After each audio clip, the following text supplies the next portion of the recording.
competition was tight. Our second place, $500. That's going to be team number 3, PS Smoking and Grilling, Pitmaster Patrick, all the way from Los Angeles.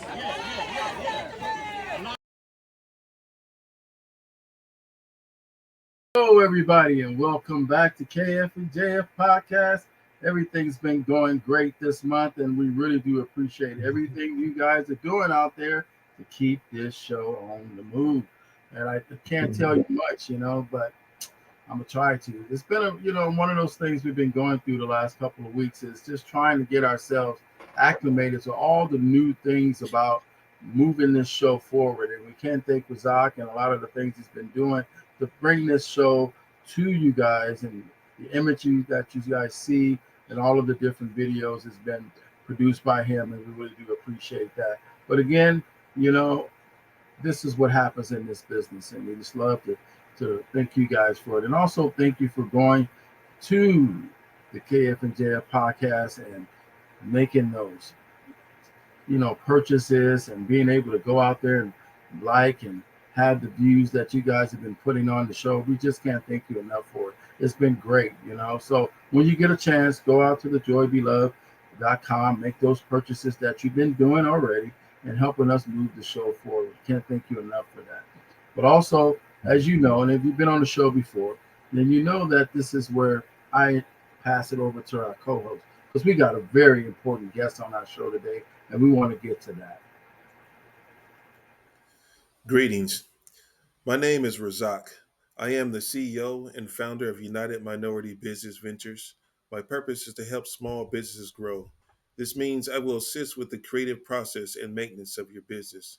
The method to achieve results is simply building a deeper relationship with your customers. I do this by forming opportunities to communicate and collaborate with your followers, subscribers, and other business owners.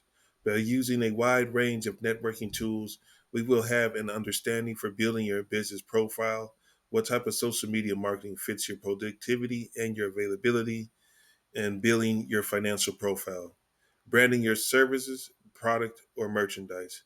Together, we may also determine what type of license is needed to operate your business. And does your budget permit the ownership of your own domain or buying into pre-existing sites that host your page? I like to drive traffic by managing your website. This allows me to work with you to select posts that create subscriptions, comments, and likes. I also assist by generating comments on other individual business sites or a page that create a dialogue of conversation directed towards your page. I also assist with the creation of the content on your media site. This will be a collaboration of ideas which will reflect on your brand, your work ethics, and the community's need to know what you have to offer them to bring a better quality of comfort to their lives and lifestyle. I can also assist with the writing of content, directing your videos, the editing process, and publishing them on various sites for marketing purposes, advertising, and promotional value.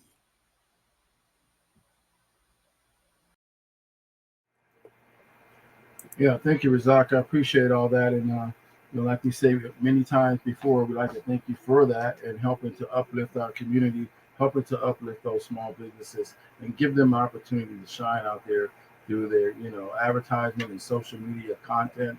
That is very important to us. As we say, sometimes we get guests on our shows that's just powerful, man. They got all of the things that's necessary to succeed. And this gentleman right here is a winner. So here he is. Let's introduce him. Hello there. My name is Patrick Smith. I am the chef and owner of Catering LLC. And I am also the executive chef and pitmaster of SmokeNGrillin LLC. And we here, man, just out in Los Angeles, trying to bring Los Angeles good food. You know what I mean?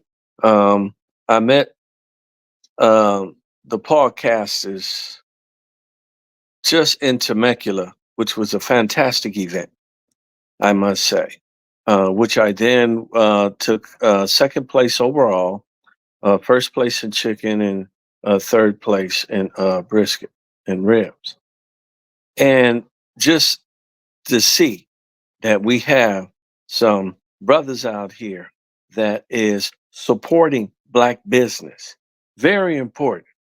Very, very important, because without this type of advertisement out there, a lot of you would not know. Now, I am on Instagram at PS Smoke Meats LLC, and I'm also on Facebook at PS Smoke Meats and Catering LLC and PS Catering LLC. I'm here for all of your cooking needs, not just barbecue. I do a little bit of everything out here. So I really just appreciate and very honored to be on a podcast like this. And my gratitude goes out to the ones that are in charge and presenting this show at this time. Well, we can't thank you, man, enough for taking your time as well to come on the show and showcase what you do. We did meet in Temecula at the Throwdown, the Vineyard, in Temecula at the winery, which was just an awesome event, like you said. Just a lot of other vendors out there that's competing for that, and we like to really get into talking about how did you get a chance to, know about that event, get into that event, your experience about that. Well, I'm going to start off my question for the beginning right now, just to talk about something to get our audience a little bit, interested in you. What's unique about you? What is one of the things about you that kind of people don't know about that's kind of unique? If you could talk about that, I really appreciate it. Well, yes, sir. I am one to have my own style and not one to copy others. I'm culinary trained, and through there, I learned a lot of different ingredients and how to use and mix flavor and infuse a lot of different flavors. And through there, I learned to just create my own style. And that's what makes me unique from everyone else. Nothing against the Black community and fried foods, but I think we got enough of that. It's really time for us to start getting a little bit more healthy, organic, and try and put good food in our body that's going to make us nutritious and give us the strength and knowledge and oxygen and stuff transporting through the body that we need in order to advance ourselves. And by Black people collectively getting together, putting together good food in our own community is going to bring people to our community to eat, not just on a taste of soul, but for everything. Now, taste of soul is the exposure, and I love it. And I hope to one day be in there real soon. You go see PS Catering in the taste of soul. But for the rest of it, I'm a competitor in barbecue. I just started about a year ago. And I got bit by the bug, I must tell you. I joined the California Barbecue Association, which helped me grow. And then I joined the KCBS Barbecue Association, which gave me much more exposure on how things are done on the competition level when it comes to barbecue. So that's pretty much how I kind of got into doing these competitions. And I tell you, ever since I joined, I love it. And I thank the Lord that I was blessed to come home with a trophy and be declared a placed winner after a year's time of hard work into this. And we're not finished. We gonna continue. You gonna see more of me. Well, you know what, man? I'm looking forward to seeing more of you, man, with the food that you cooking out there, and I've seen it. And one of the other things I like to ask about, how did you come up with that name? What's the drive behind the name of the business? And Can you talk a little bit about how you put that into to work? Yeah. Well, PS describes the slave name of Patrick Smith. With that, I just went on with that, and I love to smoke more than I like to grill. So I decided to put that smoking and grilling together. And with that, I formed all of my businesses under incorporation. Being that PS Catering is the umbrella, but there's many more to come underneath that.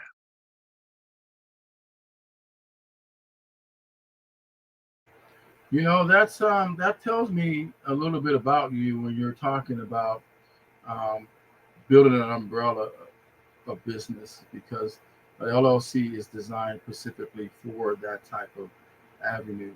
Can you talk a little bit about, something you said in the beginning of that statement was slave name? What do you mean by that? What does that actually represent? And can you talk a little bit how that, and then where are you from exactly?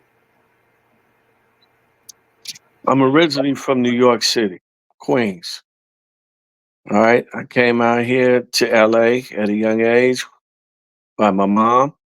Grew up out here in Leimert Park, and reside right now in the Baldwin Hills area.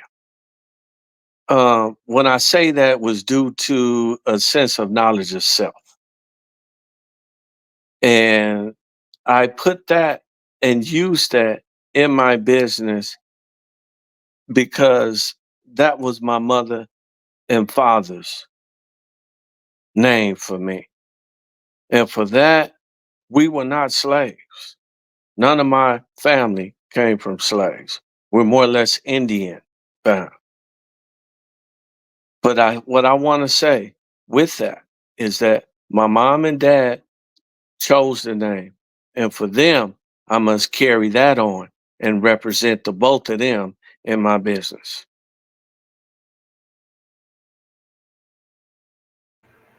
Wow, that's great, man. Being able to tie your family, nucleus to your business is a part of what our community do in a lot of different ways.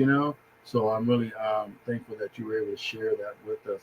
Can you talk a little bit about the KCBS, you know, organization and what that is, and how do you fit into that? Yeah. How I got started in the whole barbecue competition initially was scrolling through Instagram.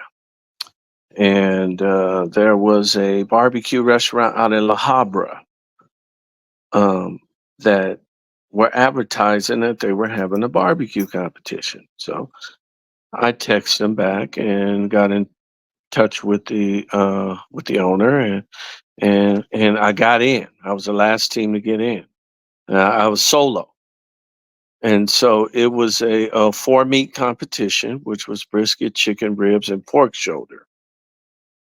It was a 2 day setup Friday, and competition was Saturday. That went good. I enjoyed it, and from there, I found out from other pitmasters about different organizations. One was the California Barbecue Association, which then I went on the website, checked it out, found out how much it costs, what their mission was about, and so on. And so I joined. And from there, at another competition in Riverside, the burnt offerings of last year, where, by the way, I did come fourth place in chicken, is that I found out about the Kansas City Barbecue Society, which is pretty big. They handle a lot of the major barbecue competitions. You know, one of the major ones, or the most major one, is in Texas, and I think that's like at the beginning of the year in January, and they have over 80 teams that compete. But that's more for the real upper class. You have to kind of earn your way up to that. So with the KCBS, I joined them because I liked what they were about and what their mission was, which is to really bring all barbecuers together, no matter where you're from. And you just cook the best that you can cook and enjoy yourself in doing so. One thing I'd say about this barbecue competition society, it's a family. It is a family. And once you get started, you're welcome into the family from that point on.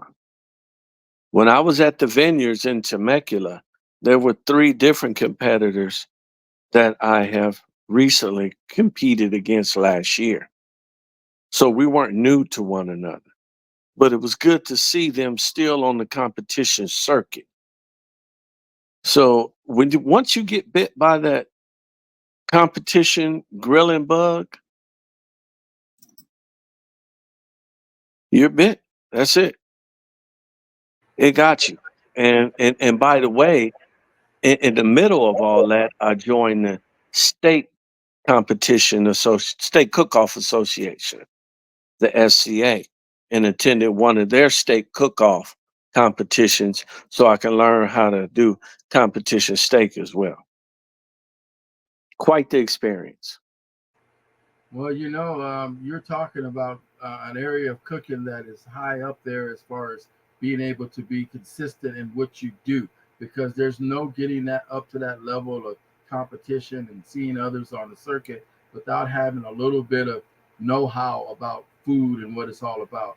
So my question to you here is, I know in Temecula, Chef Drew was putting this on, and then, this is the Southwest Pitmasters, a part of what he was about. Can you talk a little bit about what it is that defines a pitmaster, and then talk a little bit about the relationship and everything that you came through with this Chef Drew? Yeah. Well, with Chef Drew, I am new to, so I am new to the West Coast Pitmasters as well. All of that I found out through scrolling through Instagram and found that there was a post of a competition coming up.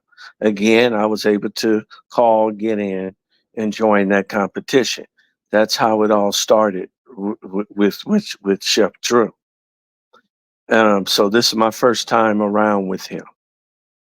I enjoyed myself. I am very happy to see that there is a organization called West Coast Pit Masters, something that I could say I can be a part of, and one that predominantly really is going to help the California Barbecue Association in starting off West Coast barbecue. See, we need to get out of all of this Texas and Kansas City, North Carolina, Georgia, all these different places. But what about California? I preferably like to do a lot of Santa Maria barbecue. I like that open, uh, lower and raise your meat to the certain temperatures of where it needs to be, plus the seasonings and the tri-tip meats. All that is inspiring, but that's more so California grilling. Now I want to get into California smoking. That's where the smoking and grilling comes in. See, so like I said, I'm new to this. I consider myself still a rookie, and I got a lot to learn. But that's what I do in every competition, is learn and learn. And that's where I grow. Most definitely. Wow, man. That's that's something for the younger people to understand. So some people say, "Oh, I know already. I know how it's supposed to be. I already got this." Well, no, you're talking about even being a rookie, but have been cooking for a while. You're still learning. So that is something to share with our audience, that are people out there that need to know that. I'm going to pass this over to Razak, and then he'll be able to ask you some other questions pertaining to that. And I'm sure he's going to dig a little deeper on that food. because he likes to eat. No doubt. Man. you know, I seen when we went over there and we first interviewed you. You had the sausages and stuff on the. It was showing inside your tent, and you had those different little sausages and different things that you had lined up that you was showing displaying to Keith. Um, can you share with us your favorite recipe or dish that you love to cook Yeah, well, aside from competition? Mhm. um, something that's outside of barbecue is Creole turkey spaghetti. I'm really into Creole cooking and Cajun because my dad's from Slidell, Louisiana. Mom's is from Port Arthur, Texas. So I got that Southern in me when it comes to cooking, and I love good Bayou Creole food. So I decided one day I was going to use ground turkey instead of beef in my spaghetti, and it came out perfect with my Creole seasonings and my Creole sauce that I made with that spaghetti has been a hit for the last 25 years. And that's my favorite dish. Oh, I heard that. I heard that. All right. Okay. There was a couple of people that we was interviewing this came down there from Creole, was that New Orleans, down that way south.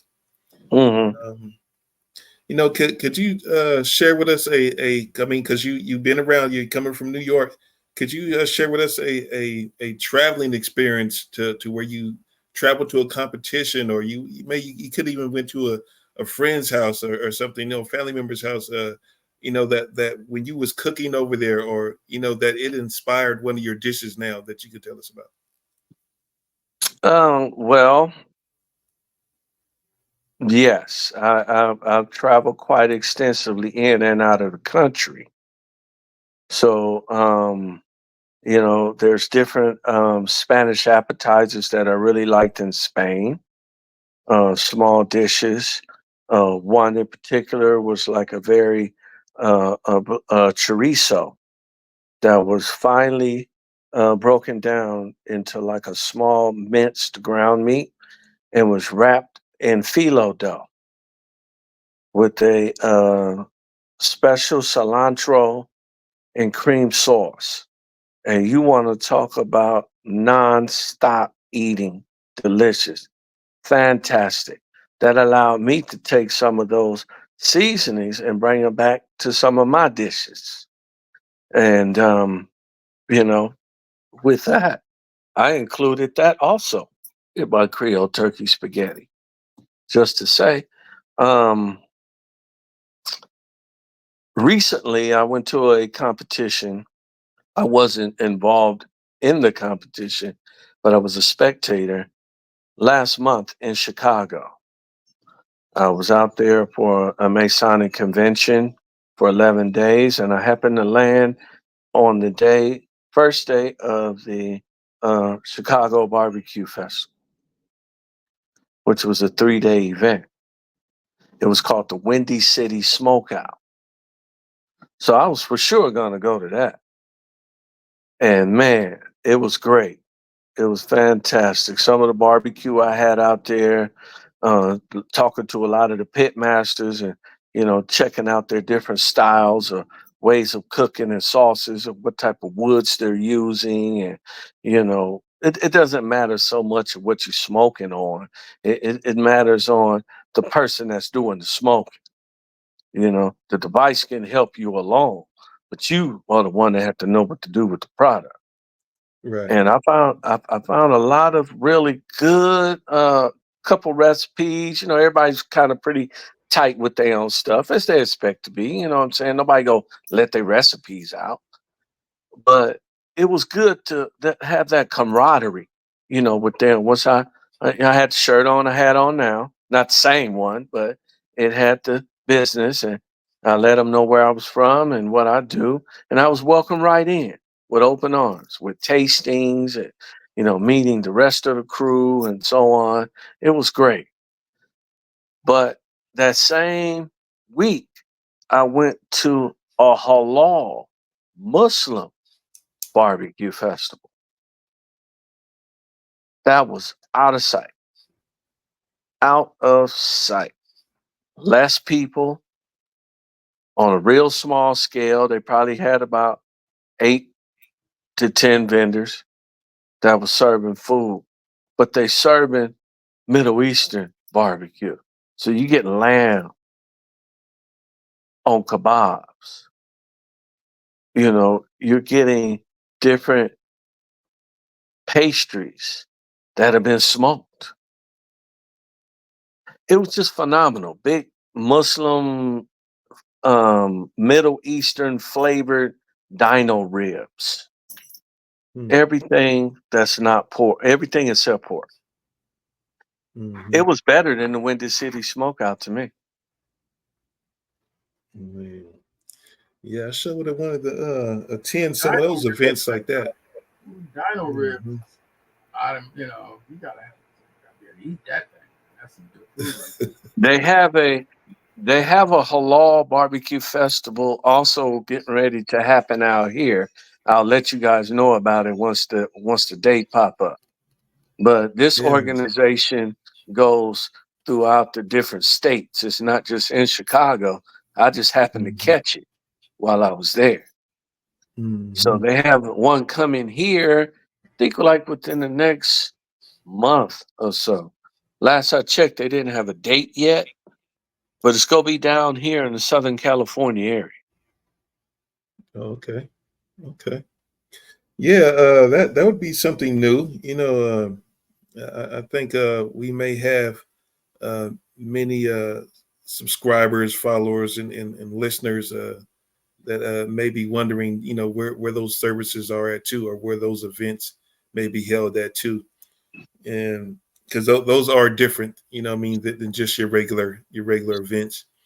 Um, Right. so, how do you? Okay, now given your background and what you said about your traveling and stuff, how do you navigate and overcome challenges as a black person in your industry, in the food industry, as with a small these vendor events and stuff? How does how does the competition happen, as far as to keep being able to have that drive to get up there and go to these events, and what your purchases may be like, or what they may not be, and whether you're successful or have a high sales volume or low, you're still getting up and continuously going. What is Well, that mindset like? you have to love what you do, first of all. You have to take some love of what you do in order to get up in the morning and do it.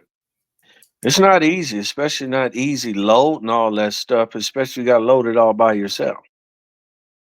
And then when you get there and your team gets there and you get out and everything from that point is time management. You got to have good time management. I'm telling you, because as a chef told me in culinary school, that the clock is not your friend, and it's the truth. You may think you have time, but you don't. So it's all about organizing. And when you organize with things, you're less stressed. Less stuff you got to worry about. It's like, you stay one step ahead of the game. If you know you have a competition coming up, get yourself together. Get all the stuff you need. When it's time to move, move. Simple as that. I don't see anything hard about it. It's not much of a challenge to me, because in that aspect, I do whatever it is I need to do, and don't nothing stop me from doing what I need to do. At least it hasn't yet, and I doubt if it will. So, I'm a strong person. I'm very strong-willed, and Mhm. I do what I want to do, not what other people want me to do or what you think I should. I think for myself.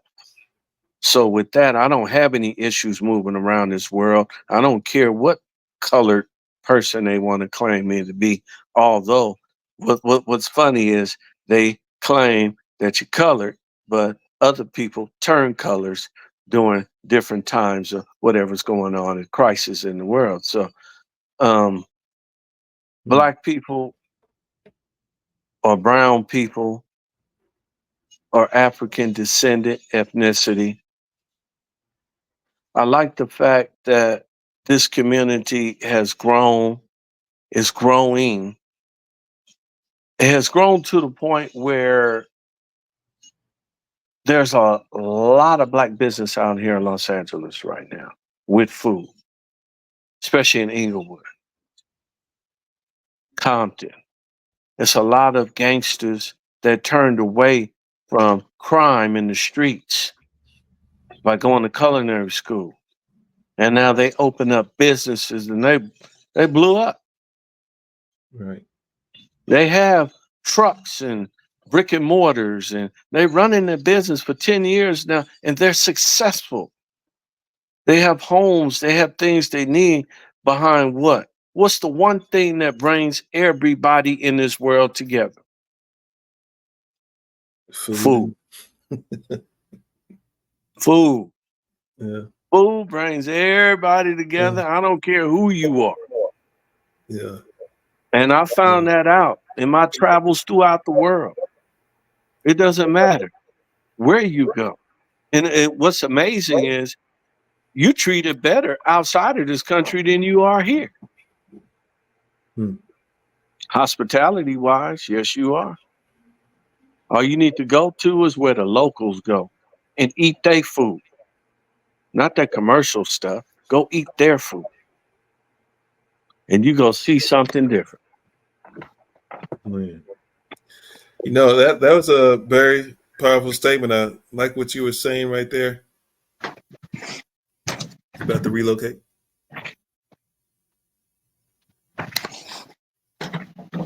Yes, sir. No, we trying to wait for you to get stable. Yeah, man. I'm sorry. That charger didn't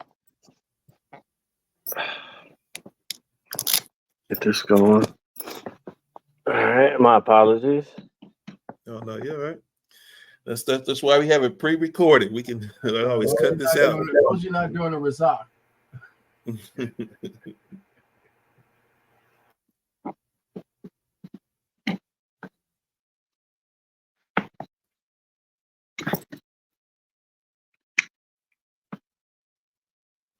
You have one of those selfie stand type sticks?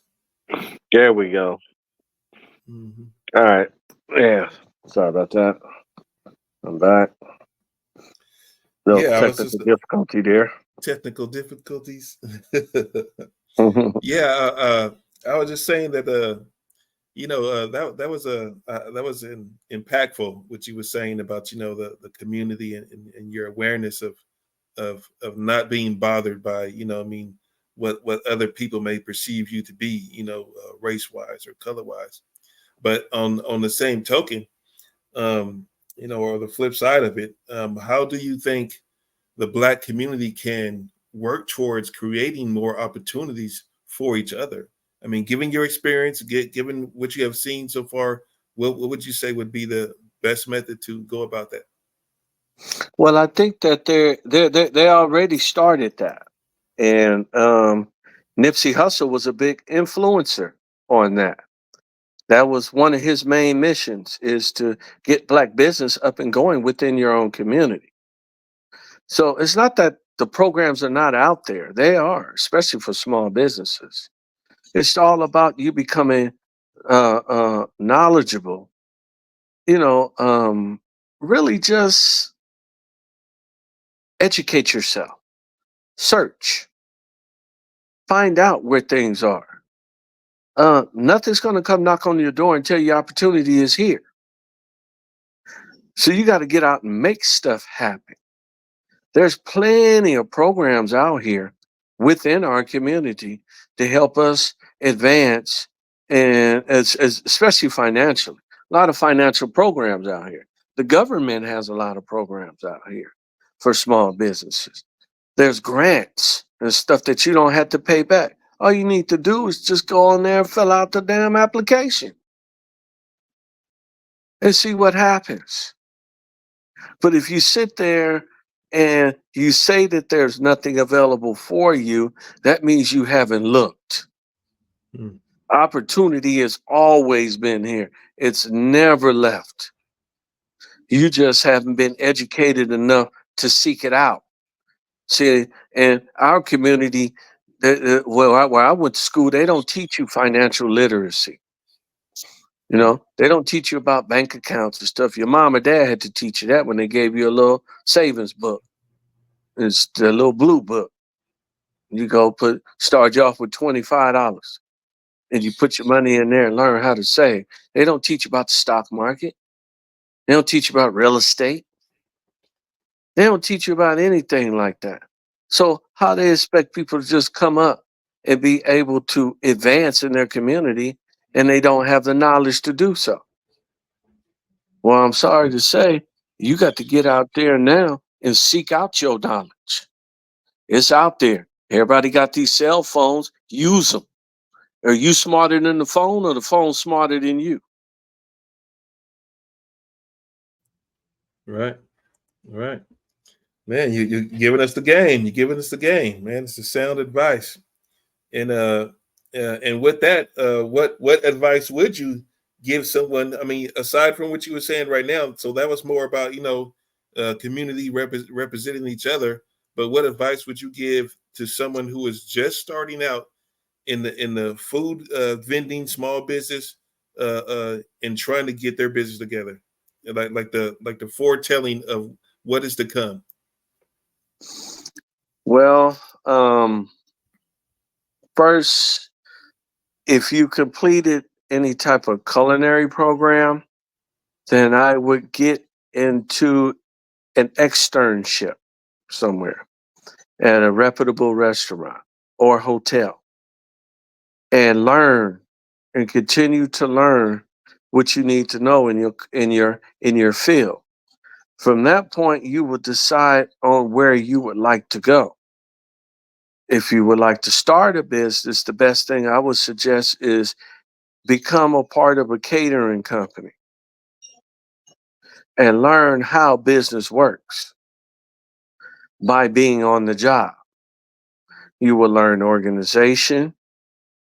You will learn exercise your knife skills and your presentation. And hopefully you'll be able to learn the business part of what it takes to set up a catering job. You know, uh, get into making sure that you are well covered in everything that you do if you're going to start a business. Make sure that you get insured. Insure your business. Okay? Medical coverage, liability, cover your products, cover your tools and everything with your insurance. Also, you should have a safe and serve handling certificate. You should have knowledge of the difference of cross contamination, uh, of different aspects of food handling to make sure that you could deliver food safely to your customers the best that you can. And a lot of that goes into running a business of your own when it comes to food. Get yourself licensed, insurance, proper food handling certificates. And if you want to make some money, get yourself a bank account after you get your EIN through the government and build your business. Okay. Okay. There you go. You pretty much said it all right there. I love that because that's a big part of people need to understand the foundational parts of establishing, especially in the food world. Yeah. Yes. Um, given the technology, you had said something that kind of stood out to me, and there was a question that was coming up too that I had written down. So let's jump right to that. How do you Mhm. balance the use of, how should I say? Okay, so you're a pit master, so you're barbecuing stuff.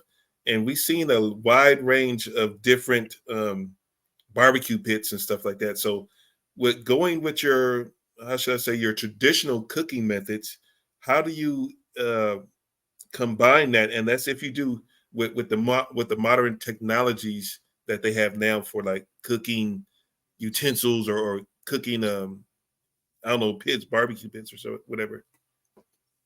That's a good question, and I'm glad you asked that. I When I first started in La Habra in my first barbecue competition at Ruby Red's Barbecue, and I had just got a gravity smoker grill, which is an electrical plug up, and it has its own panel that you could set to a desired temperature. Kind of works sort of like a Traeger, right? But you need electricity to do it. So once I tried it a couple times before the competition, worked out fine.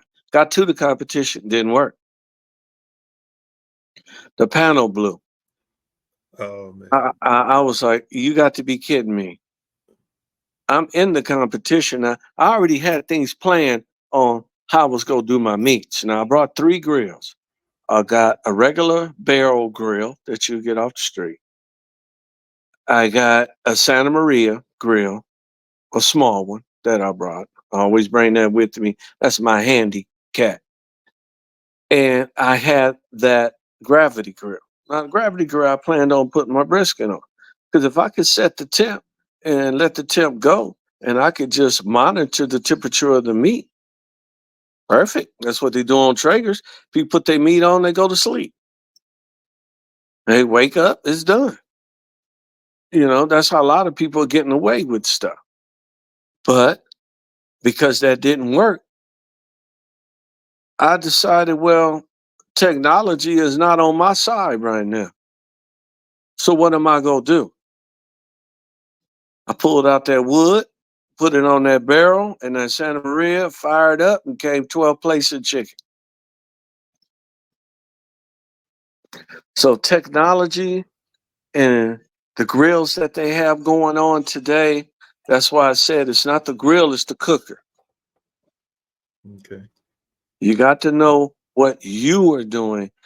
It's just like the cell phones. If we have a big earthquake and all the cell goes out and the electricity goes out, what you gonna do?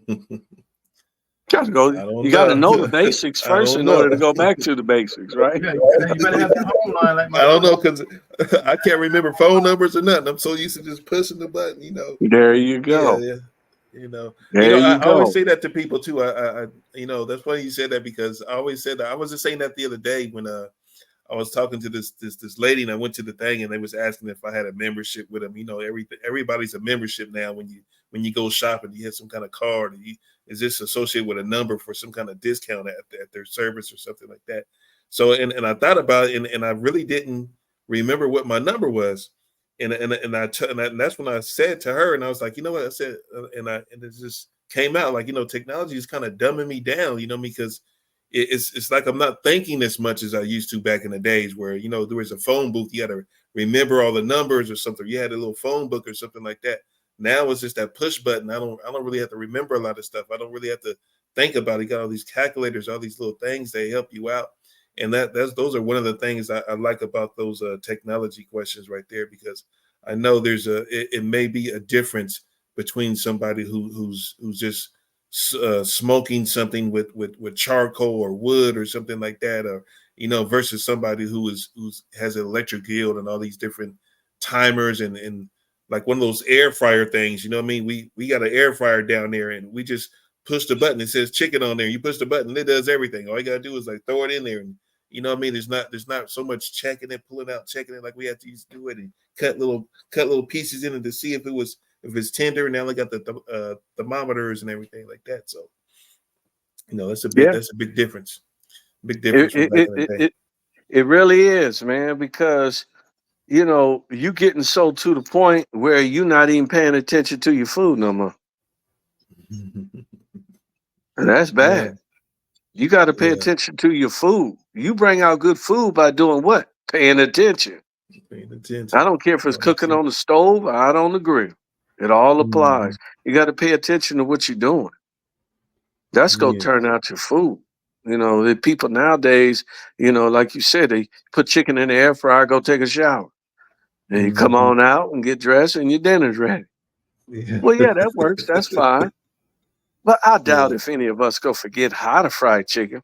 But you sure Right. couldn't put it on the fire on the black skillet and go take a shower and come back. Because your chicken will be black if the kitchen ain't on fire. So, Right. you know what I mean? You know what I'm saying? So, I Yeah. mean, look, I won first place by my surprise in chicken recently in Temecula, and nothing was electric. Everything was charcoal and wood only. And I smoke on red oak only. Mhm. Red oak wood. And I get my red oak from up north in Santa Maria. What could you just give us a quick little insight on that? What is the difference between, well, I know there's a big difference, but from charcoal, lighter fluid, or pre-lit charcoal, or like you said, the wood types you have versus those little wood chips they be having there, is what's the big difference in those that you can tell us about? Well, as far as charcoal is concerned, they have a lot of igniting devices that kind of get you away from using lighter fluid because of the aftertaste in the meat. Um, Now they have odorless, lighter fluid. Um, I'm not a fan of it. I use different accelerants to light my charcoal, and I start with charcoal first because that's my base. Okay, and then I put my wood on top of that after the charcoal is lit. That creates a larger fire. A pitmaster told me in Santa Maria, the one thing that you want to make sure you do is you light a big fire the first time. And that fire has lasted me through 6, 7 hours without even having to add a thing onto the smoker. Right. Okay. So I'm more of a fan, like I said, of wood. I'm not a fan of wood chips. Wood chips Mhm. is for something fast, fish, real simple chicken. You just want to get a little smoke flavor into it, and that's that. Um, how to use them is uh, you got to do half wet and a little bit of dry. People don't know how to use them. They put all dry on there, catch fire and burn up. Never get a smoke taste out of it. Mm. You won't unless you soak it in water. Okay. Now, when it comes to the larger ones, I go more with chunks or half logs.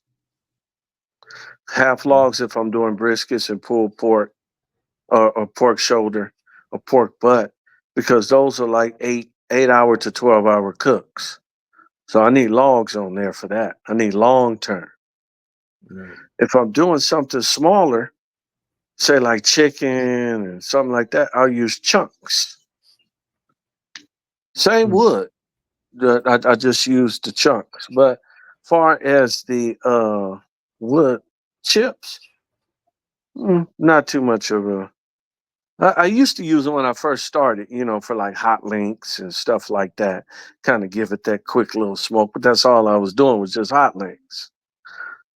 They work great for that.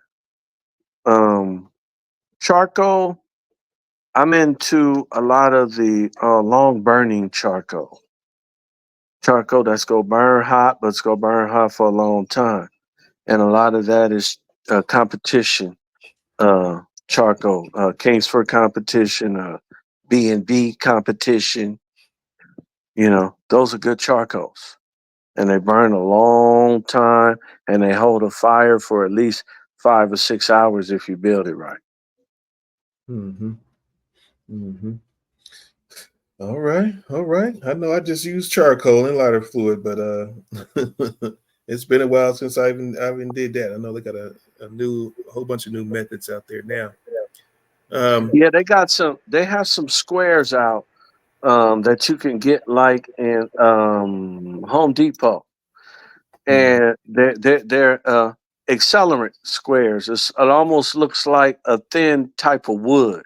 You know, they're made by Masterbuilt. It'll cost you about maybe $10, and it'll give you quite a bit. And you take about 2 or 3 of those little squares and light them up, set them in your charcoal, it'll light it right up with no problem. Man. Yeah, that's a big difference from back in the days. Let me see. So, okay, so now that you didn't built your fire and you got everything going, and I'm kind of curious to the idea of making your food as far as far as how you come up with the food. Like, okay, so like what would you say would be the weirdest food combinations that you put together that was surprisingly a hit? Like, these ingredients, I'm just gonna throw this here and this is probably gonna spark, and then it actually became a hit. Now it's on your menu as a good seller. I don't have one that I have on my menu, but there's been a whole lot of whoops. Oh, that's delicious. What I did, how I did it, I have no idea.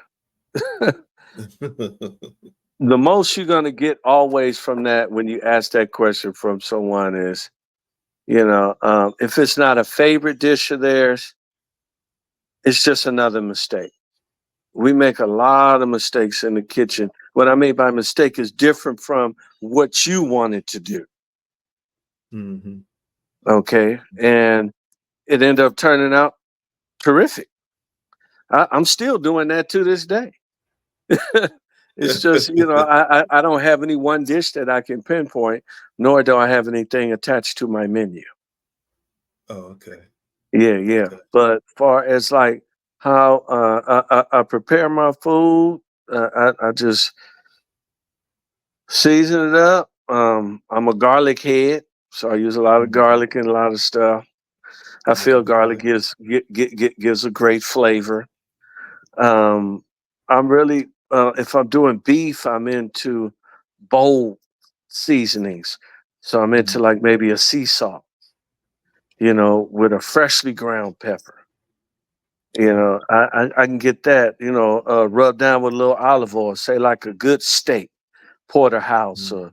or bone-in ribeye, or bone-in New York. You know what I mean? You rub that sucker down with that olive oil and put that seasoning on there real good and cover it all the way around and let it Mhm. sit in your Yeah. refrigerator for at least 30 minutes to an hour.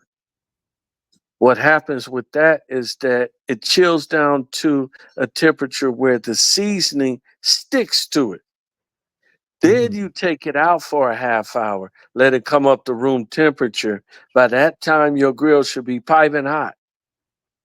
Whatever you use, cast iron. I have cast iron grills with the grooves in the middle, kind of give it that little grill effect. That's my Right. favorite. And get that sucker screaming hot, pie out. Put that sucker down, turn it over, pie out. Yeah. It's man, all that flavor coming out, house smelling good. Take that sucker off Yeah, and let it rest. I like my steaks medium rare. most definitely got to smell good. Um, Man, that's great. I've been asking this question a lot lately on these last thing I'm about to ask you. So, out of all the food that you had cooked, what would you, if you had to say that you were a food basically, what would it be? Like, what is a description of it, this is your character, this is you. You know what I mean? What kind of food would that be? Or one of your one on your menu, or something that you make at the house? It would be a big old giant bowl of some good gumbo. Mm-hmm. Gumbo is a little bit of everything in it.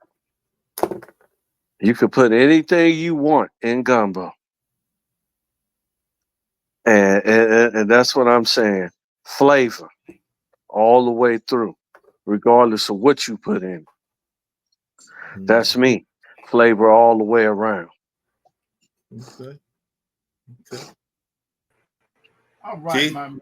You sound like this is just thing got off to such a roar here, man. You talking about gumbo? You talking about going on traveling to all these different places and getting food and getting all these ideas of different food. Well, I'm in Louisiana.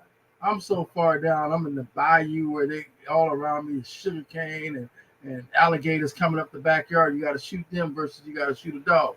So I'm telling you, man, I'm with you on this food. So we're going to get into um, some of that knowledge that you got. So have you been to Louisiana at any particular time where you picked up some of that, southern, I know you talk about gumbo and stuff like that. Have you made it traditionally? Have you tasted it back in the South first before you made it, or what were some of the things that you picked up from some of the southern foods that you make from the South? Well, yes, I started off from my mom, which I said is from Port Arthur, Texas. And it was that Texas gumbo here in Los Angeles that got me started. That's the first thing. That was before I really got down south eating gumbo. But at the same time, no, let me not say that. In addition to that, when you was young, you used to go to the south for the summer. And we would go and, of course, you eating everything down there: possum, coon, snake, alligator. You know, I remember eating alligator gumbo. It's real good, and that was down in Port Arthur, Texas. See, um, so you know what I'm talking about if you're coming from that area. Now, when it comes to the culinary scene of Louisiana, oh yeah, um, New Orleans is my favorite culinary city, and Louisiana is my favorite culinary state. I started from Baton Rouge when my cousins was going to Southern University, and we had a place on there.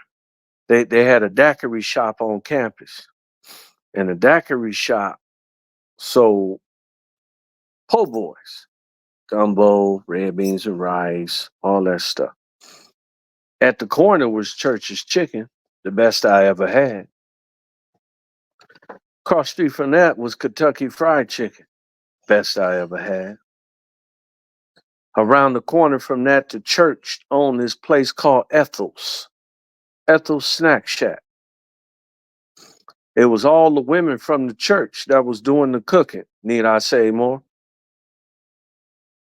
That is some of the best I've ever had on Airline Highway in Baton Rouge. They had a man and a woman, husband and wife. They had a little eatery right in the middle of the road. I tell you the truth.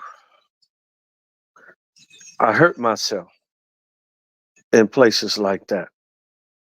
And I mean, all the way, they cooked it. They went to the store and came back and put together a meal. And we sat there and waited as if we were in their house. I had a young lady at Southern University. Her grandmama told her how to make the gumbo over the phone. Some of the best gumbo I've ever had. So yes, when it comes to Louisiana cooking, I mean, all throughout New Orleans, man, we can go to Mother's. We can go to uh, Mama Scotch House. Up the street from that was Dookie Chase's. Back in the day, it was the shit. It really was. That's back when you used to have to go in through the back if you weren't dressed, and you can get your food. Ralph and Cacu. Um, it just goes on and on. I mean, throughout New Orleans, the Garden District, the West Bank. Oh man. You could just, I tell you, shit, Bennigan's. The old Bennigan. So, I'm crying. I could just go on and on. I'm crying over here, man. I'm crying. I'm crying so hard. You talk about LI Highway. I just asked my brother to send me some coon the other day. I said, "Can you send me some of them coons you got in the refrigerator? I know you got in the freezer. I know you got some Yeah. coon. You can send me some coon, man." And I mean, everything you're talking about is my home as far as that go. I was just my sister and I were just talking on our way back from church. There's when you go to the gas station to get gas. The gas station is not for gas only. The gas station is actually a smorgasbord of food in there that you can get from boudin to sausages to all kinds of from gumbo Oh to boy sandwich. boy sandwich and everything else. I was just telling a vendor the other day that where I live, they drive down the street and honk their horn, catfish, shrimp, you know, Yeah. crawfish. It's the white man in the truck coming down there with a scale. And you just go out your house and get 10 pounds of that catfish and some of that. You ain't got to go to the store because everything is pretty much fresh down there. So it's good to hear that you you had that experience and you bring that to your food, man. Because here in California, there's a lot of people here, but they're not a lot of restaurants or a lot of people bringing that food, that taste, you know, um, you know, out. You got to drive around here. We got to drive all over the place. Today we went to a place to get some food, and and she's seasoning with Cajun seasoning and all that, but it don't have that whole thing. So tell me, you're incorporating all those flavors and all that stuff into your food and into your attitude, about food, because that's really when you're talking about the South and Baton Rouge and those people waiting to come to church and cook a meal. That's attitude in the food. How do you stay strong in that way? Do you are you pretty particular about your seasoning? Are you pretty particular about how you go about and get the things that you want to stand behind that Southern taste? Well, yeah. Uh, let's take a quick tour, real quick, and show you a little something. See, when it comes to seasonings and sauces and everything, this is where I am.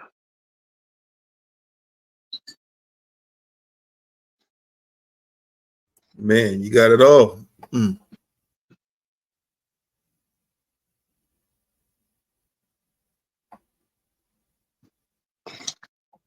I do a lot of um, shopping. I'm a shopper, and I shop at places that people don't shop at often, or a lot of people don't shop at. Let's say that. Um, I like specialty stores. I like to try specialty products, and I'm always buying something different or something new. Trying out the sauce, constantly experiment. Never stand with the same old thing all the time, unless it's a recipe. So, in creating more recipes, I try a lot of different seasonings, sauces, and also different cuts of meats. Now, I don't buy my meat from one place. I'm all over the place with my meat, all over the place, because I shop for quality. I'm not a regular grocery store shopper. So I'm not bringing meats out of your Ralphs and Albertsons and Vons and all of that shit. No, I'm not doing that. I'm bringing your meat from some good purveyors that's bringing good quality meat. They got good reviews, and I've tried their products, and their products are excellent. And that's what I shop with. When I do my competitions, I shop with quality meats. I don't have, you have to know exactly where and how to get good quality meat without having to pay a big price for it.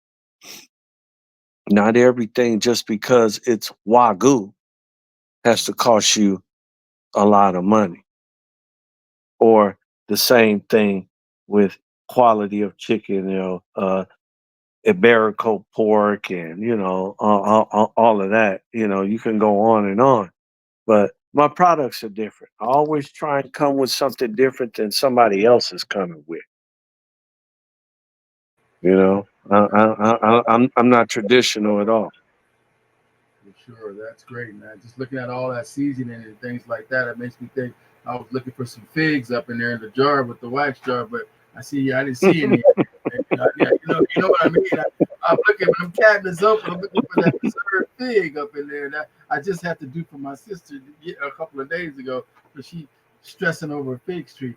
But yeah, I also I like to do you deal with like I don't know if you heard of Blue Ribbon or some of the Creole beans that come from back. Do you make like red beans and rice? Do you do anything like dirty rice? Do you do any of those types of side dishes? Or what are some of your side dishes that you specialize Yeah, just a couple weeks ago, I made some red beans, small beans, and yeah, came out fantastic. I did that with some smoked turkey. Yeah, I used some smoked turkey tails and some onion and red and green bell pepper, and saute that up real good, a little olive oil, and soak them beans overnight with a little bit of vinegar, take all that gas out of it, and do another double rinse and put that sucker in there when the turkey tails are good and going, and some chicken broth, and let it go. And boy, you talking about the house smelling good. And you can get there from that with French bread, cornbread, however you want to do it. in? Oh, Lord, Yes, sir. man, I'm hungry, and I know that there's not a lot of people doing that because that's what I try to do around here, man. When you talking about the house smelling, I be having it so bad sometimes. The neighbors down the street coming and say, "What? I smell something cooking." My sister had her kitchen renewed, and it took the vent, and it's supposed to go up through the roof. I got it coming out of the side of the house because I want my neighbor over there. I want to blow them out every time, and they got a little pool over there. So when they have Okay. they're gonna be smelling some of that soul food when they over there party, man. So let me ask you this: tell me a little bit about what do you think we can, first of all, let me ask this: where do you have a military background? Do you have what's your background as far as that goes? Have you been in the military? I'm just asking off the top. No. I've never been in the service. You say you, Well, you know, when I was in junior high school, I was in the ROTC Marine Corps as a gunnery sergeant, and I went through that into high school as well. But from there, I went into Explorer for the LA City Fire Department, and that really got me into cooking because uh, firemen cook, or firefighters now cook, and everyone has to take their turn in cooking each shift. So that really got me into, because as explorers we were there as to help, so we did a lot of the KP work, you know, to get the meals going, and that's what started to get me learning how to cook in bulk. I You was know, just say that, man. I was just talking about that. how to shop in bulk and how to cook in bulk. You So can't cook nothing so mainly what I do now, it's hard for me to cook for one person. My mom didn't cook that way. She always cooked like it was a house full of us and only three of us, but that's just the way she cooks. So when I finished culinary school, I jumped into the catering program. And that's what got me into starting my own catering business, because I'm also a nurse in the hospital. It's Cedar Sinai. So, and working in there, I developed a clientele of cooking for doctors and nurses and other medical staff with all the different events that they have going on. And that's how my business grew. Wow, that must be a big experience to be able to be working inside the hospital and seeing all of the different things that going through there. And how does that just personally build your character? Um, well, I feel, to be in the healthcare field, you must first exercise a great deal of humility. You have to be a humble person to begin with, and taking care of people who cannot take care of themselves. And that has humbled me in life. And I felt that that's built my character up to realize how important life is, and that you take nothing for granted. And whatever it is that you want to do in life, you get out there and do it and make it happen for yourself and live your life the best you can until it's time for you to close your eyes. So my character has been built on how to treat people fairly, how to talk to people nice, how to be respectful, kind, and each one teach one. I like to teach people things so they'll know too. I don't try to hold on to knowledge for myself. Why am I gonna go to grave with my knowledge? No, share, teach. I want other people to learn. I want other people to grow while I'm growing. We all have to help one another. We all got to teach one another, and we all have to pull one another along. Don't ever look down on your brother unless you pulling him up. Mm. Yeah, I It's a- appreciate that, man, because mm. uh, I worked in the hospital for 4 years, almost 5 years. Trauma, OR, labor and delivery. I was a certified medical assistant, and I did various jobs there. So I think the humbling, seeing all what you see, the different things that you go through, and I worked a night shift. So um, yeah, I really appreciate that, man. And I'd like to ask you this because it builds off of that as far as dealing with our youth. What is something or something you can say to our youth because they have a lot of talent, they got a lot of wisdom out there that and technology that they can use to build their life. But there's a lot of them sitting around, on the boob tube or sitting on the couch and waiting for mom, and not really getting out there. What are some of the things you could talk about that will help our youth and also, talking to them about the importance of business and generational wealth? Well, first of all, they need to be put in an environment where they can be taught that. And they need to be in that environment with someone who can teach them that. It's very hard to try and get to a lot of youth where the influences uh, kind of overweigh what could be their success. And what I mean by that is like, street activity, negative activity, going the wrong route, going somewhere where you really don't need to go besides advancing yourself in life. So it used to take a village to raise a child. But parents, where you at? Where you at in raising your children? Because if you don't raise them, the streets go raise them. And if the streets go raise them, that's a whole nother situation.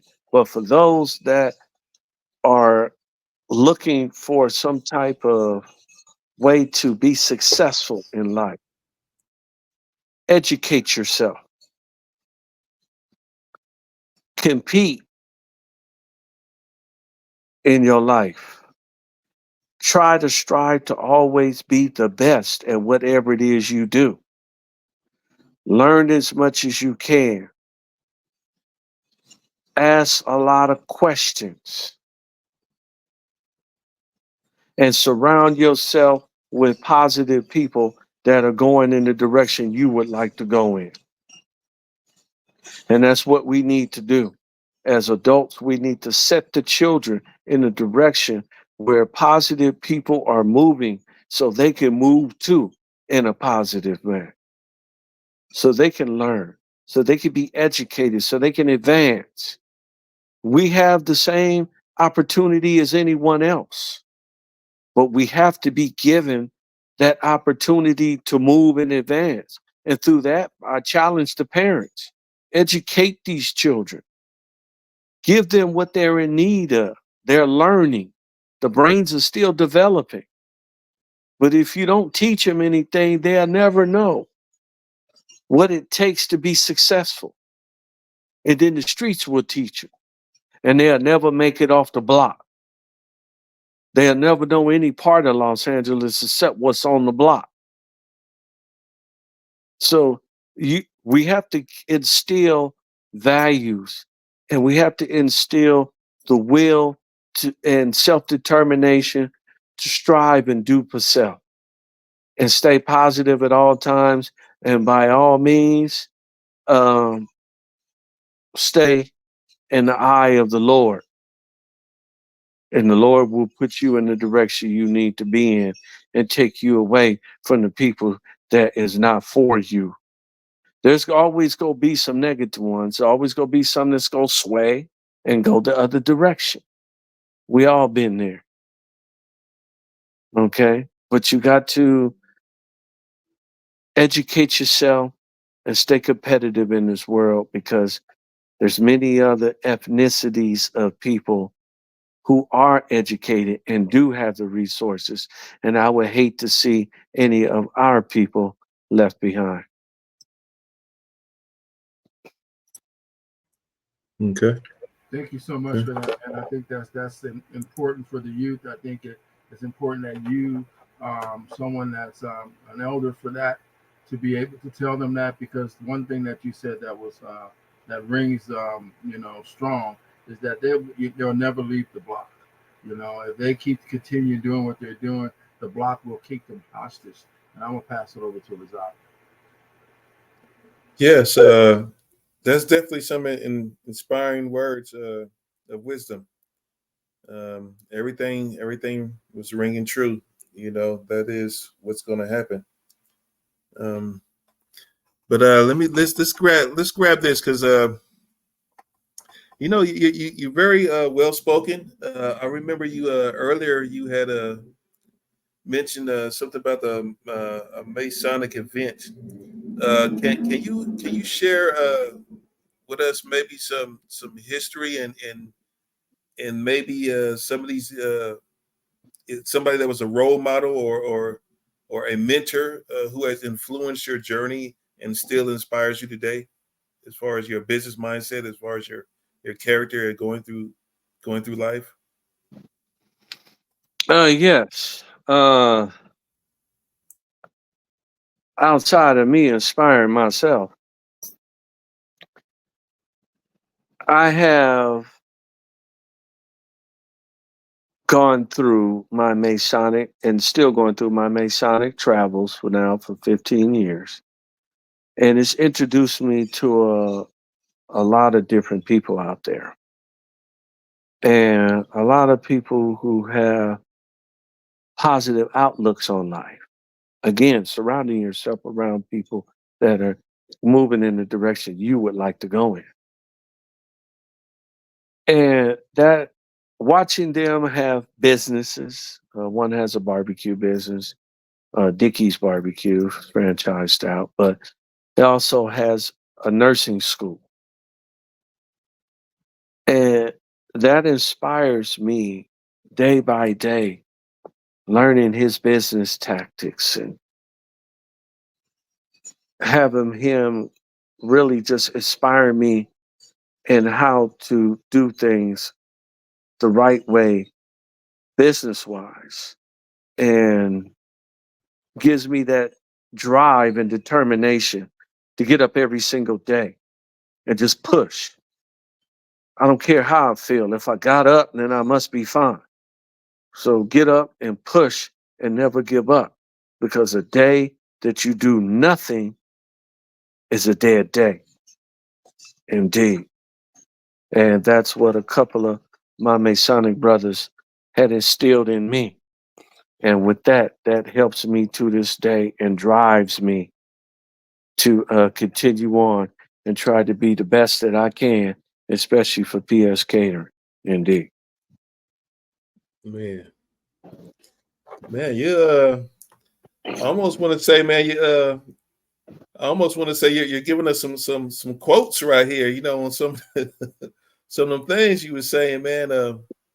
You know, this is that kind of like led right into this what you were saying about getting up. You know, what I mean, so how do you? Okay, so with your knowledge, your background, your expertise, your travels, um, you know, the other things that you know you've been through in life as a as a man of color, you know, how do you prioritize self care and mental health while pursuing your goals? Whoo, boy. Mm-mm-mm. It's, whoa. Well, first of all, what started me on the journey of mental health was learning and coping with the things you see in the Los Angeles City Fire Department. Not many people are able to see trauma on the street. They're not able to deal with death.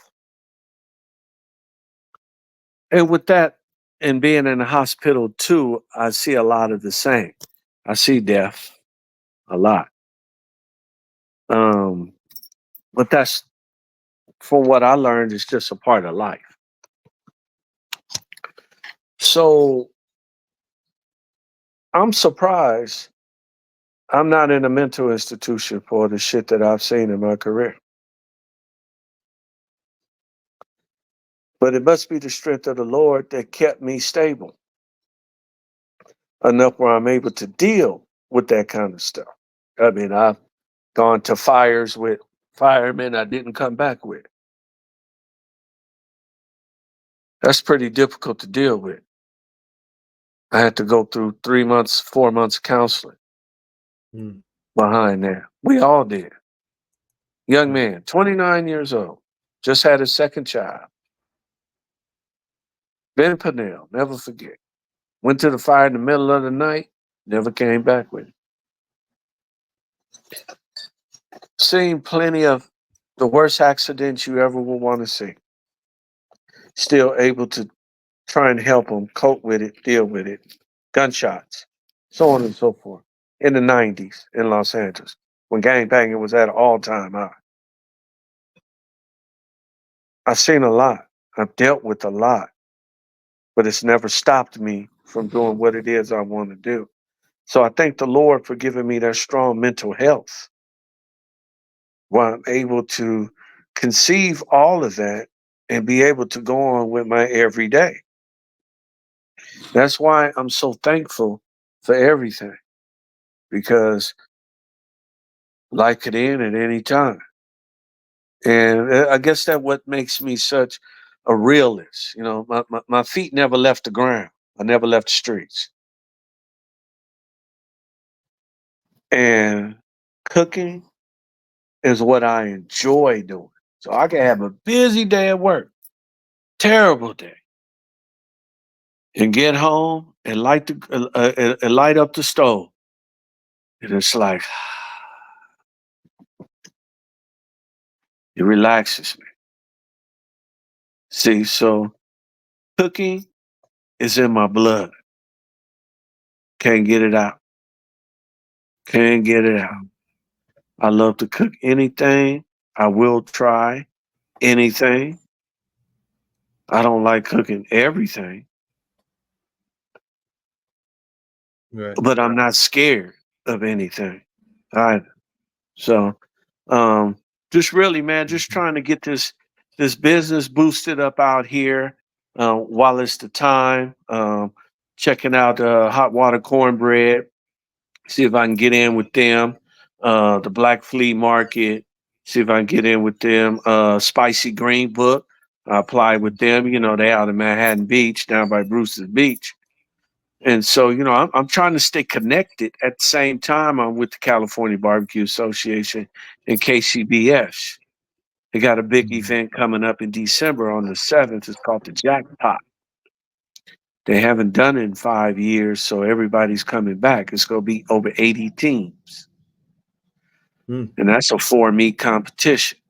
Same thing, brisket, chicken, pork ribs, pork butter, shoulder. Oh, man. And it makes you challenge yourself because there's nothing more challenging than coming up against them turn-in times. When it's close to 12 o'clock, you got to have that meat ready to go. But then you got to have the next meat ready too, because that's ready to be turned in 30 minutes after. And so that's what I go back to, time management and making sure that you up on your times. Hmm. That's how you be successful. That's how you win, is through discipline. And that's one thing I will instruct for the kids of today: discipline. You have to be disciplined in life in order to succeed. That is definitely true. Dedicated and self-motivated. Mm-hmm. You know, there's some, you know, there's something I want to ask you too, because there is a question that we have. I'm not too sure if Keith was going to ask you this or not, but you know, when it comes to your success, when it comes to from your beginning of growth in the food industry, or going to culinary school, you know, how did you, and this may be kind of teetering on mental health, or you know what I mean, not necessarily mental health, but or or just your mindset, maybe not necessarily no kind of mental condition, but can you tell us about the mindset that it takes when you are progressing in your field, in your goals, and there's people that are not rooting for you, or they're rooting for you and you have to drop them off, or what was that like for you to make that transition to having people that was on your side, or maybe they was started on your side and ended up not being, or did you have those type of experiences? Never worried about anybody who I don't have. I worry about who I have. And who is ever on my team, if you with me and you still here, then you are the one that's with me. All the rest of them going about your business. That don't stop me. Not at all. I'll do it by myself until I get somebody else. But that's just how self-determined I am in making sure I get things done. That's where discipline comes in. You don't let other people come in and turn you away or turn you around for what it is you set to do in life, in your business, your competition, anything you do. And if you do that, 9 out of 10, you're not going to come out a winner. That's for sure. You're Okay. not going to come out a winner. And don't ever in your life worry about what somebody else think about you. Mhm. Never. Because who are they to even talk about you anyway? You know, I have a quote, very important, that for those that talk about me, I must be somebody, because it's millions of people, billions or trillions of people on the face of this earth, and you choose me to talk about. I Mm. must be somebody to you. I must be. So keep on talking. That's good. I love it. I love it. You can't stop the train. You can talk all you want to talk. Trust me. When you make it and things start going better, then here come the rest of the caboose want to try to hook back on. You know, I don't pay that no attention, making my train going too fast Right. at that point. You know what I'm saying? Nothing stops me. Nothing stops me. No one stops me from anything I do in life. I don't care what it is. Okay. Okay. That's motivation, dedication right there. Determination. Hmm. Um, okay, so now is there some kind of food related tradition or ritual that you have before you get into the kitchen or get onto the pit and start making your food? Mm, well, like if I'm a grill something at home and I thought about it, I'll pre-marinate stuff or pre-inject and all of that, and make sure all my grill stuff is together, and you know um, make sure everything's refrigerated and ready to go for the next day, and then get up and then just execute at that point. Um, Not really so much. I may crack a beer. I'll tell you that. That'll get me going. I ain't gonna lie. I tell it the way it is. But um, outside of that, no. My mindset, I get up. I pretty much had thought about what I want to do the day before, and I just get up, and if the Lord wake me up and get me going, I just execute that, and hope that it turns out. All right. Okay. That's it. That's with any food I do. It's about a food related collaboration or partnership that you have been a part of and what you learned from it. Yeah, well, I have a couple partners that are out here barbecuing as well. Fred Loke from Ribs of LA is a personal friend of mine. And, I've been, you know, following and collaborating with him on a few little barbecues, how to do certain meats and so on. And just pretty much learning some techniques and stuff from him, as well as I spoke with Kevin Bledsoe back when he was in Compton about some wanting to get into the barbecue business and so on. He gave me some words of inspiration and stuff in order to get myself started. Same way with PITMASTERS barbecue out in Long Beach. I had dropped by his place and collab with him a little bit. He gave me a few pointers on some things, and shared a few secrets, and those guys are pretty much those that have started me on my journey with the barbecue scene, as well as once I got started, then I started getting in with a few of the barbecue competition groups. A lot of those that's kind of on the higher end, and just kind of tagging along and seeing if I could pick up some different techniques, whatever it is they may have to offer for me. And talking with each one of them is totally inspiring, indeed. And like I said, I'm learning, and I try to talk to as many people as I can to learn. Um, I want to say congratulations to my man Thomas, who won the grand championship at the Temecula Vineyards Barbecue Festival. Definitely. He took home the big prize. He's a great, outstanding barbecue pit master, and I definitely want to give my shout out to him. Indeed. That's Bourbon Street Barbecue. No doubt. Thank you. Mm-hmm. Keith? That's great, man, because we're going to be showing his interview here pretty soon, man. He was lucky, he gave us his time and came on, and we're proud to have had him.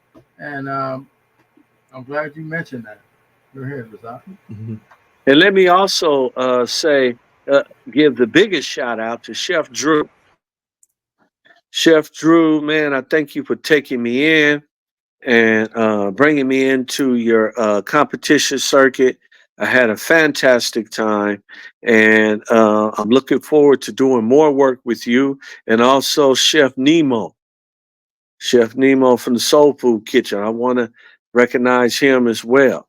With the two of you, you put on a fantastic event out there in Temecula, and I'm looking forward to being a part of the next event. Indeed. Thank you guys for everything that you do. Mm-hmm. Let's go, West Coast Pitmasters. Ask you a little bit about. I know that we've talked about all the exciting things you do, and first of all, I really do appreciate you giving shout out to those other pit masters. That's awesome because you know what? That just shows the family that you were talking about as far as you guys being all one. And when they come aboard, everybody gets treated like family. But I want to ask you about some triumphs. Some things that may have not went right in the business as far as you've been, long as you've been working through it or personally, that's kind of set you back. Huh. Well, what I thought would have set me back was again back at that first barbecue competition in La Habra, where that barbecue pit didn't work for me. That set me back about an hour and a half to 2 hours on my product, which then determined a not so good result on the final product when it come out. So I learned then, don't put my trust in electricity. And number two, get yourself something that you can really work with and have a backup plan for whatever it is that may go wrong. Because trust me, what will go, if anything go wrong, 9 out of 10, it will go wrong. And you just got to learn how to bounce off of it and keep going. So far, I haven't had anything to stop me yet or discourage me. It was just an experience that I learned from and that I learned what not to do next time. That's great, brother, because you know what? It's experiences, failure is a big part of success, right? So make sure you understand how you come back from that and what you can do to get yourself back on track is definitely important. I'm gonna ask you a question here to kind of throw us into a little small area, and then we'll come back. And that is, what's your passion? What are some things that you're doing outside of the work and the food? Are you out there skiing? Are you boating? Are you fishing? Let me know, man. What you doing out there, for some fun? Yeah, man. Well, I'm a pretty busy man. With my Masonic activities, that ties up a lot of weekends for me. When I belong to a very busy lodge. So, yeah, I snowboard, I ski, I'll hit the local, Big Bear, little areas. Sometimes I may get out, take a trip, man, get up to Whistler, up to Canada, and, do a little Blackcomb Mountain, a little Whistler skiing, and, just kind of get out of the city. I try to travel at least 3 times a year if I can. I try to travel twice in the States and maybe once outside of the country. And that's just to keep my mental straight, you know.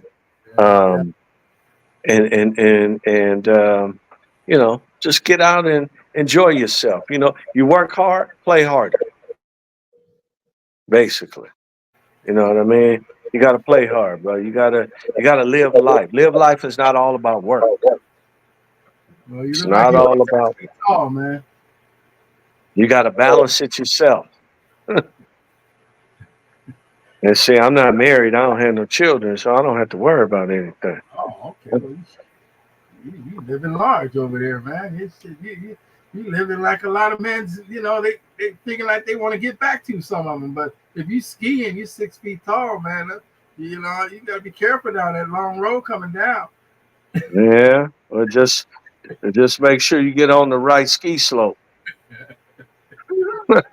Don't get out there trying to do no blues or black diamonds. Stay on the bunny slope if you're not that good. Right. Do that part. Stay on the butt. Stay way down low where you just go around the circle. You ain't gonna have no reason to fall over. But let me ask Man. you, well, what is your legacy, man? What are you trying? What do you think are some of the things that you hope to leave behind? To even whether or not it's family, friends, regarding the business, or just when you run across people. What a part of the legacy aspect? How do you see that? Well, I want people to know me for good quality food. I want people to know me as a nice, respectful human being, one that has respect for all, regardless of your ethnicity, not race, because race is one being, and that's what we all are, is human beings. Outside of that, the difference is ethnicities, and that comes from different tribes. Another story. But I want people to recognize me for the love that I have for my passion of cooking, my passion of family, and my love for one another, for the hope that one day that we will have peace on earth between us all, where we can all sit down, break bread, and light the grill and get it going on collectively without all these wars, fighting, and negativity and nonsense. I fight for freedom, but I fight for peace and I fight for love. And like I said, the one thing that I love that a lot of people do, and that's food. And that's the one thing I think that could bring us all together is food.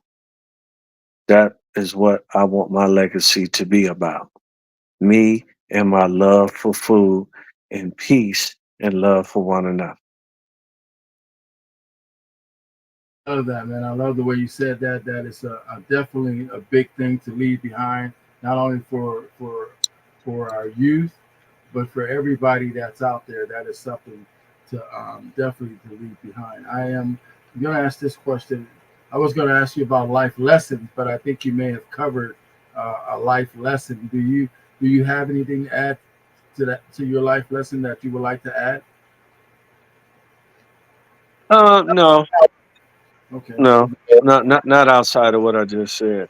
Yeah. Okay, that's great. That's great. So let me ask you this: can you say something about the podcast since you kind of came on and it's kind of new to you? It's just kind of your first time, kind of being interviewed and ask some questions you have to think about. Can you give our audience a little bit of what you think so far, as far as how we approached you and how you think about the podcast? Yes, upon meeting you at the Temecula Vineyards Barbecue Festival, I had never ever been asked about being on a podcast before and being interviewed. And I find it fantastic that I'm able to get on a platform where I can talk about me and my business that hopefully will help my business grow. I am very happy for uh, the both of you and all that you're doing with your podcast. Is very professional. The platform is set fine. The setup and everything is beautiful. I don't have any complaints about it, and I will um, recommend you to other business owners as well about your professionalism and what you put on in your podcast. Indeed, this is a very professional platform, and I'm glad to be a part of it. Indeed. Thank Yeah, thank you so KF much, and man. We really KF do. and JF, let's go. Let's go. Let's go. That's what we do. We always on the move. You gotta catch up with us, man. KF and JF, let's go. We're always on the move. You know what I'm saying? I see y'all. I see y'all out there. I mean, y'all really doing your thing, man. That's great. That's it, man. We try to do the best we can. Otherwise, people, if you ain't following us, you're gonna just see the back of our feet because we keep moving, man. Left and right, right and left, up and down. We're always on the move. So I'm gonna tell you something. We're gonna be right back because we want to show you the great food that this man produced. Man, this is the stuff not only from I don't know where it's coming from, but it's coming from the West Coast, the East Coast, the North, the South. You got every flavor you want for that tongue. So let's get a chance to look at this food coming up next.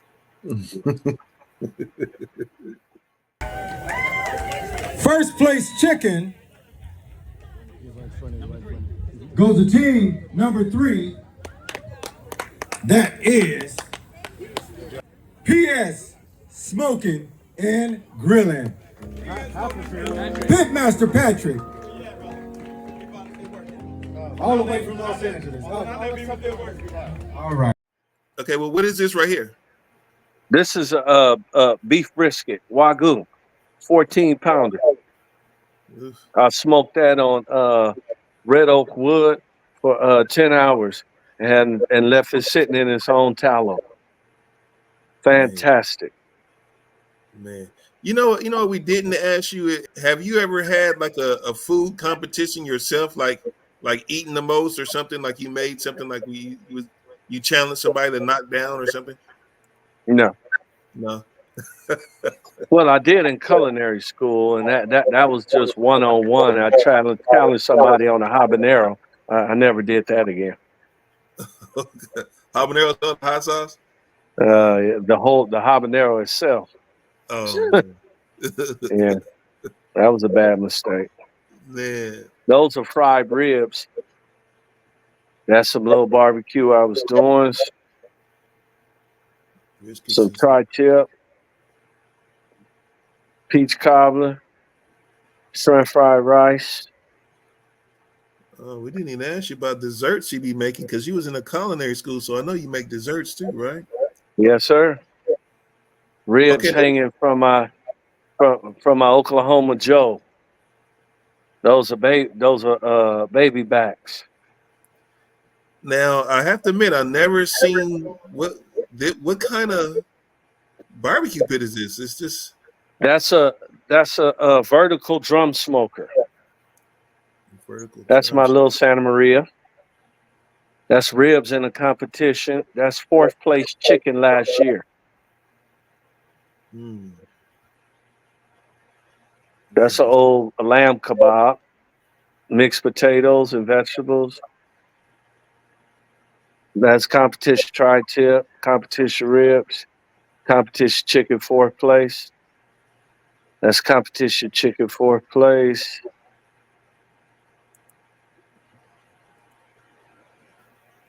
It's one of my ribeyes. That's the ribeye itself, and then next to it is the ribeye cut. Perfect medium rare, just the way I like it. Certain meat has to be eaten at medium rare, otherwise you can't chew it. Yeah, it all depends on the quality of the meat too. See that's another thing. Meat quality is very important. Very important. Where you get your chickens from, and that's chickens that I had marinated for 3 days and put it out on the grill. That is one of the questions I had asked before. I guess you kind of answered it right there. But is the where do you get your ingredients and your because just like you said, I guess that also makes a difference of how healthy the cow was, or how the condition of the chickens that you got it from, or the farm that was from. Right. It does. I shop a lot of halal, and meaning it was raised young and raised and killed in a religious manner. So it's not crowded with a bunch of other animals, and all of that stuff. So, you have less to worry about like disease and all of that. Have you been to slaughterhouses? Huh? Have you been? Do you have a slaughterhouse that you can recommend or something like that? That that serves to the public. No, I don't. I don't. I can find out though. I know someone spoke to me about a slaughterhouse out there in the Riverside area. Yeah. Where you can go pick up your meat. I have to find out the address of it. Yeah, that's what I'm trying to do. I'm trying to get a full cow. Oh, really? Okay. I just have many different places I deal with. I deal with meat companies online from different states, Utah, Colorado, Texas, Oklahoma. It depends, and I just try them out to see what the products are about. I also get a lot of stuff out of Louisiana. So a lot of seafood I get out there. It comes out the Gulf. It comes out the Pontchartrain, and I Yeah. have it shipped. Oh man, put the Have it shipped overnight on dry ice. Yeah. Hmm. You know what I mean? That's brisket right there in the competition last year. Yeah, you see, I was staring at it for a minute. I was kind of Yeah. all that, And that looks like a 2-3 day meal right there. All this meat right here. Not if it's tender, man. If it's tender, you're gonna just keep on going. Yeah, this is the brisket box, man. I need I that. think I had to. I think we had 8 judges, so you had to put 8 pieces in a box. Oh, okay. Yeah, they had 8 judges. Buy that right there. That's like 2 days right there. Man. Yeah, man. Yeah, that's the ribs in the same competition. Okay, it says St. Louis ribs up here. What's the? I mean, what Now the makes St. Louis, now the St. Louis ribs are actually small in spare Right. ribs without the brisket. Right. Okay, so the top part of the bone is like that big flappy part, Mm-hmm. and that's called the brisket. What you want to do if you get a small spare rib, you want to cut that brisket off. And when you do, that's going to give you the St. Louis ribs from bone to bone. Oh, okay. Okay, so Yeah, you buy it with the bone in with the brisket, and you just trim off the brisket and leave the rib.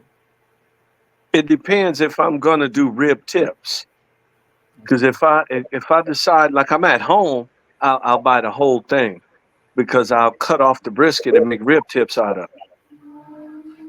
Where in competition, you can't do rib tip. So it's better to just buy the St. Louis ribs already cut if Right. you Okay. can. Only thing is that they're a little more pricey already cut. I don't understand that. Yeah. It seemed like it would be pricier with the brisket because you're getting more meat. But they charge you more money just to do just because they did the work for you. That butcher price is they want that money, man. The butcher, they want that cost for that guy's Butcher price. Food, man. Not the chicken in the pancakes. Yeah, that little breakfast. Get ready for the game. With the hot sauce on it, man. This ain't enough hot sauce, man. It's like a drop. That was just getting started. Had to get to the pancakes before they got too cold. Oh man. Okay, what was this? Now that's me. I also sell my lunches at work. So I sell my lunches on a daily basis at the job. So that was just like some. So you that go to looks work like some packing up lunches. Yeah, I had pan fried salmon and made a salad to go with it. You know, I got a partner. I told him to do this exactly what you doing right here. This is what I told him. He had cooked some stuff here one day, and then he had let some people eat it at the work at his job, and and then they started, and I was like, man, you need to, bring them things, sell it to them. It's like, oh no, I'm not gonna do that. I'm like, man, there's a lot of regulations in that too. Oh, I've been doing that. I've been doing that for damn near 25 years, man. Man. Yeah, those are your best customers. You know they hungry, and you know they got the money all the time because they work with you. And from that comes your catering jobs. Oh yeah. Mm-hmm. When they have something, they got kids, they have parties, they have different things at the house. Oh, could you do this for me? Could you do that for me? Could you? Yeah, sure, I can. Do whatever you want. Let's see. There's very seldom of anything with me and the grill present because I don't have nobody else taking the picture. Right. You know what I mean? Right. And sometimes I get out there, I get so caught up in my cooking, I rarely start taking pictures. Like here, I did that, but I usually get fascinated with all that smoke. Yeah. That still Yeah. just something going You know what man. I'm saying? You want to keep going. Is this a technique right here? Yeah. Yeah. Now this is my Santa Maria grill. As you can see, there's no cover to. Right. Just want that smoke. That's all he's wanting is that smoke to hit it and keep hitting it. And yeah, I'm doing something that eventually, when that wood stops smoking, it's gonna catch fire, and then I'll have an actual grill. So I thought I would do the smoky part first to get all the good flavor in there. And then after about 10 minutes of this right here, when that wood catches fire, then I get the grilling and I can get it at the temperature and everything I want. So then if it's ribs, pull them off, wrap them, and then throw them back on there and then just let them go for another hour and a half. Why are you wrapping them to seal it?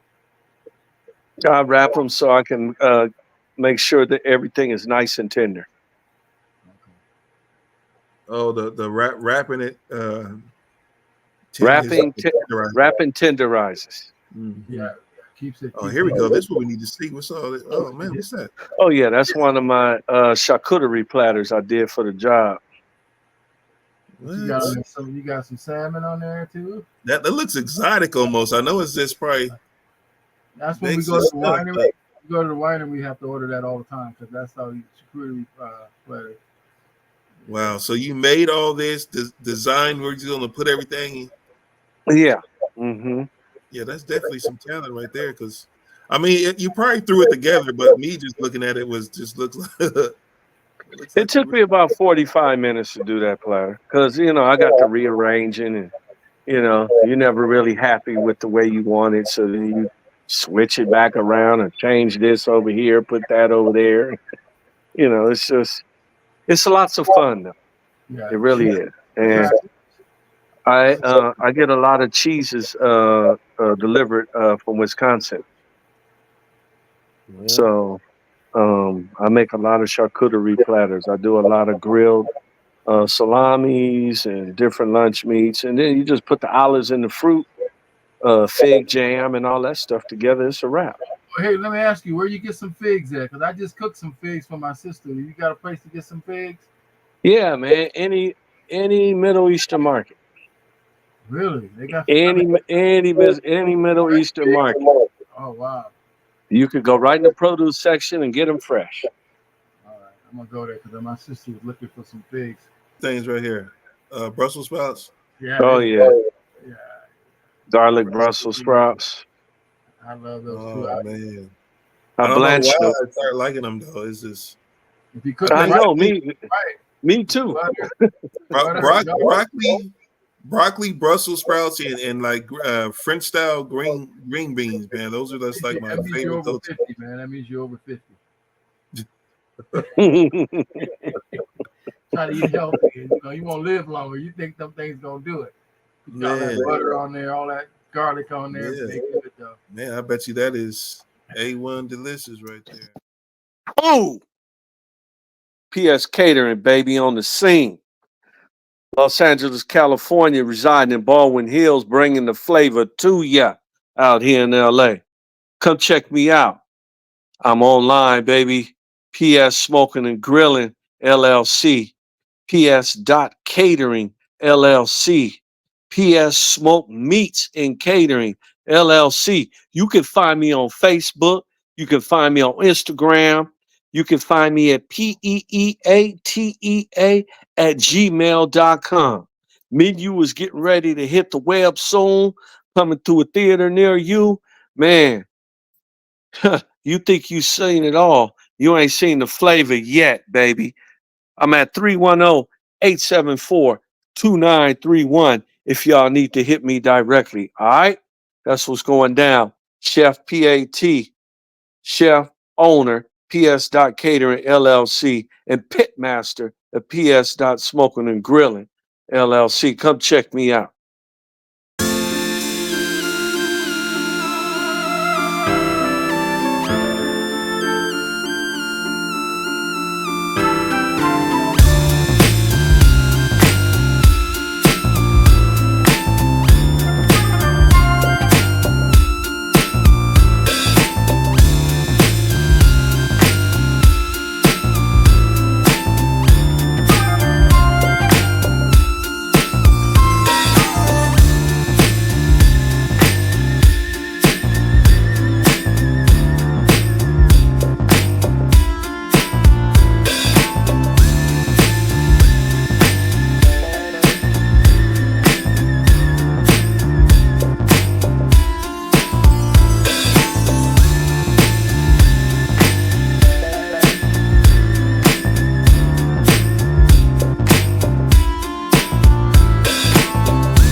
All right, check you guys.